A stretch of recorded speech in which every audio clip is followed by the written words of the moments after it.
¿Por qué Dios permite que sufran precisamente las personas que más lo aman, las que oran, las que sirven, las que han dedicado su vida a seguirlo? Es una de las preguntas más difíciles de la fe, y casi nadie se atreve a hablar de ella con honestidad. Hoy vamos a hablar de esto con calma, sin respuestas fáciles ni frases vacías, para que entiendas algo que puede cambiar la forma en que ves tu propio dolor. Todos, en algún momento, hemos visto sufrir a alguien bueno. Alguien que ora, que ayuda a otros, que vive con fe, y aún así enfrenta enfermedad, pérdida o dolor.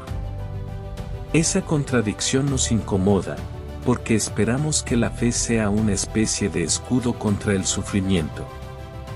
Pero la Biblia nunca prometió eso. Al final de este video vas a entender por qué el sufrimiento no significa que Dios te ha abandonado.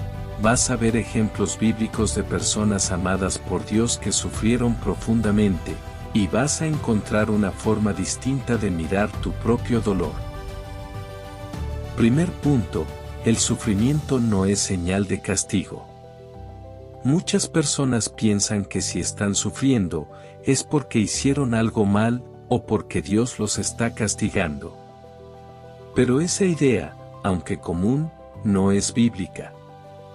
Job era un hombre descrito como intachable y recto, temeroso de Dios, y aún así perdió todo lo que tenía. Su sufrimiento no fue castigo, fue parte de una historia mucho más grande de lo que él podía ver en ese momento. Si estás sufriendo hoy, eso no significa que Dios te está castigando por algo. Muchas veces significa exactamente lo contrario. Pero eso no es todo. Hay una segunda verdad que cambia por completo cómo entendemos el dolor. Segundo punto, Dios no promete evitar el sufrimiento, promete acompañarlo.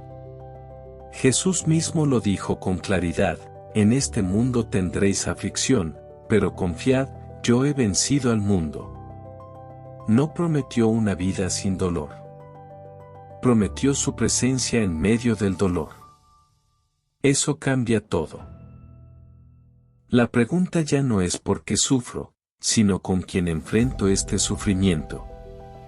Y la respuesta de la fe es: no estás solo, aunque el dolor sea real y profundo. Incluso Jesús, en el huerto de Getsemaní, sintió angustia tan intensa que pidió que, si era posible, pasara de él esa copa. Si el mismo Hijo de Dios experimentó ese nivel de angustia, tu dolor no te aleja de Dios, te acerca a la experiencia más humana que Cristo también vivió. Y aquí es donde se pone interesante, porque hay una tercera verdad que muy pocos se detienen a considerar. Tercer punto, el sufrimiento puede formar algo que la comodidad nunca formaría. Pablo escribió que nos gloriamos en las tribulaciones, sabiendo que la tribulación produce paciencia, la paciencia prueba, y la prueba esperanza. No es que el sufrimiento sea bueno en sí mismo, sino que Dios, en su soberanía, puede usarlo para formar en nosotros algo que la comodidad jamás lograría. Profundidad, compasión, y una fe más real que antes. Cuarto punto, el consuelo que recibes se convierte en el consuelo que puedes dar. Pablo también escribió algo profundamente práctico: que Dios nos consuela en toda tribulación, para que podamos consolar a otros con el mismo consuelo con que nosotros somos consolados. Esto significa que tu dolor, por más injusto que parezca hoy, puede convertirse mañana en la herramienta que Dios use para sostener a alguien más que atraviese exactamente lo mismo que tú. Quinto punto, el sufrimiento tiene fecha de caducidad, aunque no lo sientas así. Cuando estamos en medio del dolor, sentimos que va a durar para siempre. Pero Pedro escribió algo que sostiene a millones de personas, que después de haber padecido un poco de tiempo, Dios mismo nos perfeccionará, afirmará, fortalecerá y establecerá. La palabra clave ahí es un poco de tiempo. No es que el dolor no importe, ni que sea corto en el momento en que se vive, pero desde la perspectiva de la eternidad, incluso el sufrimiento más largo de esta vida es temporal. Eso no minimiza lo que sientes hoy, pero sí te recuerda que no estás condenado a sentir esto para siempre. Hay una historia que ilustra esto con fuerza. Un hombre profundamente dedicado a su fe, que servía en su iglesia desde joven, perdió a su esposa después de una larga enfermedad. Durante meses se preguntó por qué Dios había permitido eso, después de tantos años sirviéndole con fidelidad. No encontró una respuesta lógica.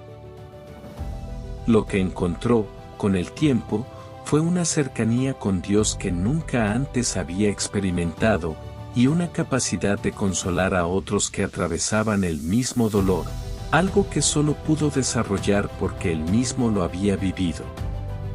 Hoy dice que no entiende completamente el porqué, pero sí entiende que no atravesó ese dolor solo. Piensa en tu propio sufrimiento, el que has vivido o el que estás viviendo ahora mismo.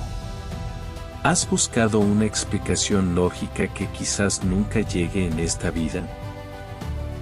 Tal vez la pregunta correcta no sea ¿por qué me pasa esto a mí?, sino ¿qué está formando Dios en mí a través de esto, y a quien podré ayudar mañana gracias a lo que hoy estoy atravesando?